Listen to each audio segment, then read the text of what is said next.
ഇത് ആക്ച്വലി നമ്മള് പുറത്തുള്ള വീട്ടിലാണ് ഈ സംഭവം, ഈ ജനലയുടെ അവിടെ ഇങ്ങനെ ഇരിക്കാനുള്ള ഒരു സെറ്റപ്പ് ഒക്കെ കാണുക. അത്രയും കൂടെ സ്പേസ് നമുക്ക് കിട്ടുമല്ലോ. ഇപ്പൊ ആർക്കെങ്കിലും വേറെ ഇപ്പൊ റൂമിൽ ഇപ്പം നമ്മളെ കൂടാതെ വേറെ ആരെങ്കിലും വന്നാൽ ഇരിക്കാനും, പിന്നെ ഇതിന്റെ അടിയിൽ കുറെ സ്റ്റോറേജ് സ്പേസ് കിട്ടി. ഇനിയിപ്പൊ കിടക്കാൻ സ്ഥലമില്ലെങ്കിൽ കിടക്കാനും.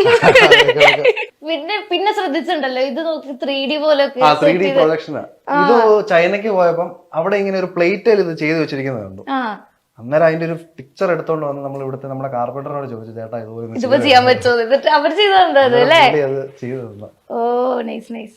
ഇങ്ങനെ നമ്മൾ ഇരുന്ന് കഴിഞ്ഞാ പിന്നെ എണീക്കാൻ തോന്നില്ല. ഇങ്ങനെ പിന്നെ അത് പുറത്തേക്ക് പോവാനുള്ളതാ. ഇത് അതിന്റെ ഒരു ബാൽക്കണി പോലെ നമ്മളിങ്ങനെ ഒരു സെന്റർ ആയിട്ടാ, ചുറ്റും മലകളാ. അതെ അതെ, എവിടെ നോക്കിയാലും മലയാണ് കാണാൻ. പിന്നെ ഇവിടെ വന്നിട്ട് മെയിൻ ആയിട്ടുണ്ടല്ലോ കാറ്റ്, ഒരു രക്ഷയില്ല അല്ലെ. പറയുമ്പോ ഇത് ചൂടുകാലാണെന്നുണ്ടെങ്കിൽ ഇവിടെ ചൂടുകാലം ഒന്നും ഇല്ല. ഇവിടെ ഒരു 2 മണിയൊക്കെ ആകുമ്പോഴത്തേക്കും നല്ല ചൂടാവും. അപ്പൊ കാറ്റൊന്നും ഉണ്ടാവില്ല. ചൂടത്ത് ഭയങ്കര ചൂടാ. പക്ഷെ നമ്മള് വന്നപ്പോ മുതലേ വൻ കാറ്റായി. അത് അവിടുന്ന് അത്രയും ചൂടിനകത്ത് കയറുന്നുണ്ടോ? അതായിരിക്കും, നമ്മുടെ അവിടെ ഭയങ്കര ചൂടാ. പിന്നെ ഇത് അനിയത്തിയുടെ റൂം. ഇതൊക്കെ അനിയത്തി സജസ്റ്റ് ചെയ്തിട്ട് ചെയ്യിപ്പിച്ചതാണോ, പറഞ്ഞു ചെയ്യിപ്പിച്ചതാ? ഇത് പറഞ്ഞോണ്ട്. പിന്നെ ഇത് നമ്മുടെ TV യൂണിറ്റാ. TV ശരിക്കും റൂമിലൊന്നും വെച്ചിട്ടില്ല. ആകെപ്പാട് അമ്മച്ചിയുടെ റൂമിൽ മാത്രമേ TV വെച്ചുള്ളൂ. മൊത്തത്തിൽ എത്ര റൂമാണ്? ഈ ഫ്ലോറില് 3 റൂം, പിന്നെ മുകളിലത്തെ ഫ്ലോറിൽ 3 റൂം, പിന്നെ അതിന്റെ മുകളിൽ ഒരു ഓപ്പൺ ബെഡ്റൂം ആയിട്ട് കൊടുത്തിട്ടുണ്ട്. മൊത്തം 7 റൂമുണ്ട്. ഇത് ഞാൻ ഈ വീട് മൊത്തം കണ്ടുവരുമ്പോഴത്തേനും ഇന്നത്തെ ദിവസം തന്നെ കഴിയും.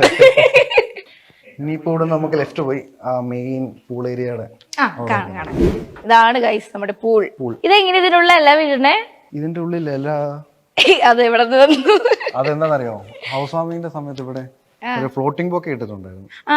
അത് ഈയിടെ അവര് വന്ന് ക്ലീൻ ചെയ്തപ്പോ എനിക്ക് തോന്നുന്നു അവര് എടുക്കാൻ മറന്നു പോയതാണ്.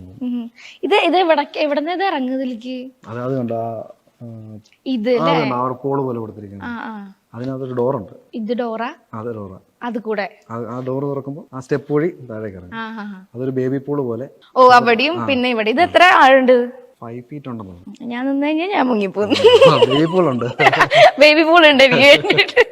ഇതെന്താ സംഭവം? ഞാൻ വന്നപ്പോ കണ്ടല്ലോ ഇത് 2 എണ്ണം അവിടെ വെച്ചേക്കുന്നത്. അതൊരു ഫോൺ സ്റ്റാൻഡ് പോലെ. ഇപ്പൊ നമ്മളവിടെ സംസാരിച്ചോണ്ടിരിക്കുമ്പോ നമുക്ക് കയ്യിൽ എന്തെങ്കിലും ഉണ്ട്. ഓ അതിന് വേണ്ടിട്ടല്ലേ. ഫ്ലവർ വേസോ അങ്ങനെ എന്തെങ്കിലുമൊക്കെ വെക്കാം. വേറെ എന്തെങ്കിലും കോൺസെപ്റ്റ് ആയിരിക്കും കേട്ടോ. എനിക്കറിയില്ല, പക്ഷെ എനിക്ക് തോന്നുന്നതാണ്.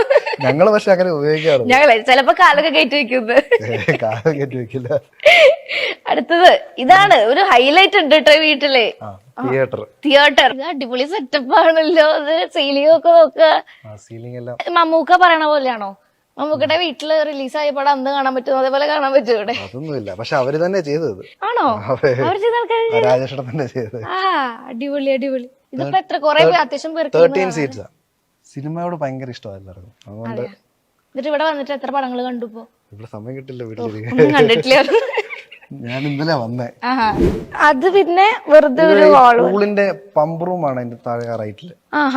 പിന്നെ അപ്പുറത്തൊരു നമ്മളിപ്പോ പൂളിൽ നിന്ന് ഇറങ്ങിയിട്ടൊന്ന് കുളിക്കണം എന്ന് തോന്നിയാൽ അവിടെ പോയി ഷവർ ഏരിയ ഒക്കെ ഉണ്ട്.